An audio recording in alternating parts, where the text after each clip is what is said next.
Two things in life they say are certain: death and taxes. Well, today we're going to focus on just one of these fun subjects: taxes.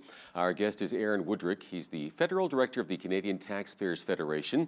You can find them at taxpayer.com. Aaron, welcome to BCN. Can you, off the top, just share with our viewers a little bit about what your organization is all about? Sure, Paul. The Canadian Taxpayers Federation is a nonprofit organization, and we're dedicated to three things: lower taxes, less waste, and accountable government. We don't take any money from government, and we rely entirely on voluntary donations to do our work. What? You don't get any tax benefits coming your way from the government? Okay. Well, one of the issues you're continuing to pressure the government on is the federal carbon tax. Now, proponents argue that it is a necessary tax and that it will, in fact, improve the environment. So, what do you say to that?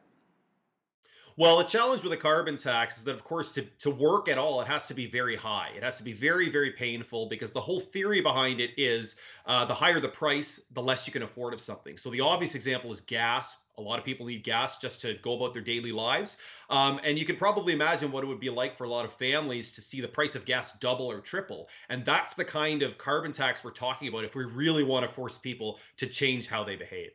Right. Well, is it actually causing individuals to change their behavior?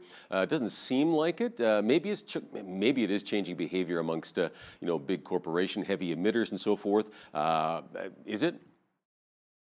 Well, look, by and large, for the people whose behavior it will change, it's people who can do it very easily. If you live in a big city and you can switch to a bus, a lot of folks live in rural areas. They don't really have any other option but to drive from A to B.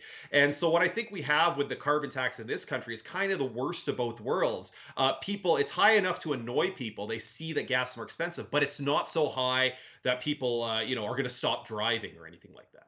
Right. So, I mean, it's obviously political problem to raise it, 5 times the amount it is right now. That's not going to go over very well. So you're basically saying we're going to be stuck with this, looks like, an annoyance. But, or is it, you think at some point actually going to get that high that it will cause behavior, or no? Well, I certainly hope it won't. I mean, it would be devastating for a lot of families to have a tax go that high. So I don't think it will go that high. Whether it actually sticks around is an open question. This has been challenged in court multiple times. The Alberta Court of Appeal is hearing it. It's going to go to the Supreme Court this year. So this tax may or may not be around in a year's time, and we would certainly like to see the end of it. Okay. Well, there's also the argument that, hey, this isn't such a big tax because a lot of people, after all, are getting a carbon tax rebate. How do you respond to that? Yeah, it's true that there's a rebate, and that's better than not getting one. But the government seems to be claiming that everyone's going to be better off. And it's basic math. You can't take a pool of money and turn around and give it back out in a way that everyone has more money. Somebody is paying the freight here, and it's unfortunately going to be people who are usually not in a position to do things like cut back on driving. Okay. Well, there were some positive changes in the tax department. The federal basic personal amount, that is gone up, correct? That's right. So the first, $12,000 you earn in income, you don't pay any tax on. That number is slowly increasing to $15,000 a year that you won't pay tax on over the next few years. So that is one positive step this government has taken, and we've applauded that. I think it's a recognition that they realize that a lot of Canadians are having trouble making ends meet, and the government should do something relatively simple, which is leave more money in their pockets so they can decide how they can best spend that money on their families. Right. And for those in the higher income brackets, I understand they won't see the same increase in that basic personal amount, right? That's right. It phases out around the $210,000 mark. So anybody earning over that will not see an additional benefit, but they will have the benefit, the current benefit still. Right. So, okay. I think we can be okay with that for now. Looking at my paycheck, no, I'm not there yet. So, all right. This year's going to bring in an increase in the amount of CPP contributions, so toward the pension plan. Is it anything significant? No, it's significant for some people, but it's not as much to offset the increase in the basic personal amount. It could be about $40 to $50 for an individual. So it's a slight increase. The real challenge is it's going up every year. This is the second year of a 5-year increase. So it does start to add up to substantial money after the 5 years are phased in. Yeah, do you think that's going to continue going up that way, or? Well, they made a one-time adjustment. So as far as the plan right now, the Trudeau government, they have a 5-year plan to increase it. This is the second year of the 5-year, but there's no plan beyond that. Okay. And on the flip side of that, we are going to see a decrease in the amount we pay for employment insurance premiums, right? That's right. It's not that much again, but about $20 a year in savings. So you can see with the various increases and decreases, really, there's not a lot of big changes for most Canadians at the federal level this year. You'll be within $100 better or worse off than most years. And with EI premiums, are they going? Is that all going toward employment insurance? I know in the past there was an issue with some of that going into the general fund and being used, for other things. Is that still happening? No, I mean, the government still has the capacity to do that, but given the controversy in the past, the government has been a lot more careful, and frankly, groups like ours are watching to make sure that they don't do that, which I think tamps down the temptation for them to do it. Okay. And now let's talk a bit about the federal government's plan to continue the ongoing pattern of deficit spending. Is that necessary? Some say it is. Is it helpful? Yeah, we really don't believe it is. And in fact, this government was running deficits at a time when the economy was growing. Most of the arguments in favor of deficit financing is when the economy is slow, you spend to boost the economy, and then you cut back a bit in the good times. It's a counter-cyclical spending, they call it. This government has not done that. They ran up the tab when the economy was doing relatively well in most parts of the country, and yet now they are now saying they're going to spend if there's a recession. So you can't spend in the good times and the bad times. The math doesn't add up. And that's frankly our number one concern right now is this government is piling up debt at a rate that is really going to saddle our children and grandchildren with a big bill to pay. Yeah, I mean, you can't spend your way out of a recession, I don't think. I mean, not that we're in a recession, but yeah, I mean, just, like you say, do the math, right? And now it's certainly not a vote getter, but, should there be a plan in place to reduce spending, right? I mean, uh, I look at my household budget, and if we're in the red, we have to make some cutbacks somewhere. Maybe we start buying used clothes instead of going to a brand new store to buy our clothes or whatever it might be. You got to pick and choose where can we cut back. And yes, it might hurt some, but it's necessary, right? So your thoughts on that? Well, absolutely. This government has shown no ability to keep spending under control, and frankly, the worse it becomes now. For the people who don't like cuts in the future, you should balance your budget today. The more you spend now, the more painful it makes the longer you put it off. And this government, the most obvious example is spending on government employees. They have not kept a lid on the spending. Simply keeping a lid on that increase. You could actually start to eliminate the deficit fairly simply just by holding the line on spending. We're not even getting into cuts yet. That's not to say there are plenty of things this government is spending money on that they maybe should spend less on or not be involved in at all. But simply just holding the line would go a long way to eventually eliminating the deficit. Of course, then you get the pushback from the various unions and so forth, right? So you got to deal with that, and of course they do tend to vote a certain way. So, yeah. Well, I guess that's the pressure on the government, right? How do we handle this, right? I mean, you want to get reelected and so forth, but at the same time, they look at this going, okay, we got to cut somewhere. And again, when you see the studies that are done on, public benefits and so forth, the wages compared to those in the regular Joe sector, right? The rest of us working out here, not for the government. There is, I think, about a 10% difference in the wages and the benefits and so forth. Absolutely. So the people paying the freight, who are the people who don't work for government, government workers are making 10% more. They get very, very generous pensions. They have great job security. So I don't think it's reasonable for them to be demanding more when folks, especially in parts of the country like Alberta, are struggling just to keep jobs. So we would like to see the government take a tougher line with the government unions. The reality is, in any negotiation, it's supposed to be the union on one side and management on the other. But in government, you often have it's almost as if the union has 1.5 people on their side, and that is why groups like ours, we try and be a counterweight there and make clear that there might be several hundred thousand government employees in Ottawa, but there are 36 million Canadians across the country that need their interests looked after as well. Oh, for sure. Are there any other specific areas you'd like to see the feds cut back on spending?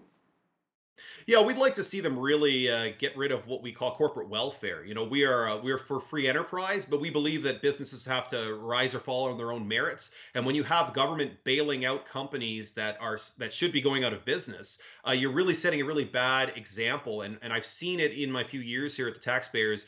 More and more businesses seem to think they can squeeze free money out of Ottawa, and I think that's a really bad business culture that you don't want to be encouraging. Yeah, you don't want to see that many bailouts, right, from struggling companies. Why are they're struggling, maybe they need to change their business plan and so forth, like the rest of us would have to do, right? So, any thoughts on like closing certain tax loopholes, that sort of thing? I know there's some companies that they'll go to different countries, sort of thing, find some tax havens and so forth. Yeah, look, that is a concern. Overall, the tax code is just simply too complicated. My basic advice to the government would be simpler is better. We should all agree on what the amount of tax, what the revenue they want is, and get that money in the simplest way possible. When you have a very complicated tax code, you're inviting people to game the system, and guess what? It turns out to be the super wealthy that have the ability to do that. So if you want to keep the money in Canada, you want people to have predictability and avoid this kind of gaming the system. You want a simple, clean tax system that's easy for everyone to understand. All right.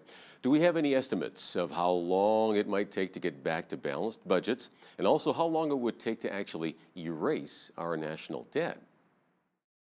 I think an aggressive government could erase the federal deficit just in a few years. As I said, it doesn't even necessarily mean big cuts. It just means keeping a lid on. No more increases. That would go a long way.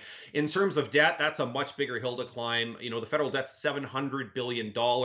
That we spend $25 billion a year on interest alone. And now a lot of people will say, well, that's all a lot of money to me. That's more money than we spend on the Canadian Armed Forces. So just on interest payments is more than we spend on the military. So it just goes to show you the price of borrowing that money. That's with low interest rates. Imagine if they go up. So, we really think the government, step one, balance the budget. Step two, put forward a realistic plan, over a longer time horizon to get that debt under control and eventually erased. And practically speaking, how does continued debt affect our children and grandchildren? I mean, their daily lives. What's that going to look like in 10 years and 30 years?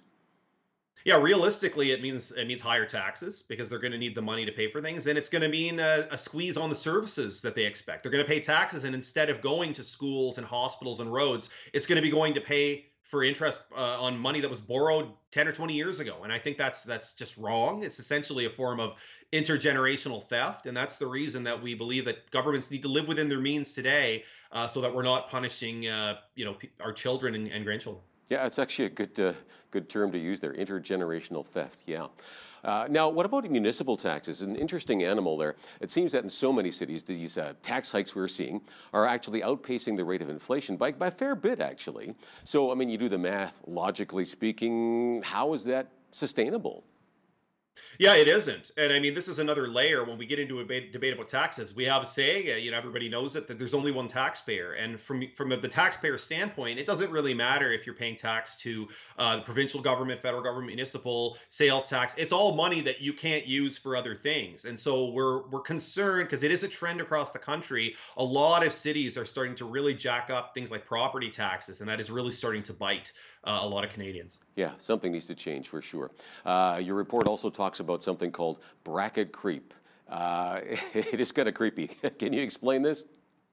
Yeah, so what bracket creep is most governments in the country, they index the income brackets to inflation. So because the price of everything goes up every year, they increase the income tax brackets to match that, so that you're not punished and pushed into a higher bracket just through inflation. But bracket creep is when they don't index to an inflation, and unfortunately, there's several provinces. Alberta is one of them, which in fact they just brought in the de-indexation. It used to be indexed to inflation, and they've taken it away. So it's a sneaky way of squeezing people for a little bit more tax, and it's something we really discourage governments from doing. Yeah, again, that just starts to creep up on you, right? And over time, it'll ding you.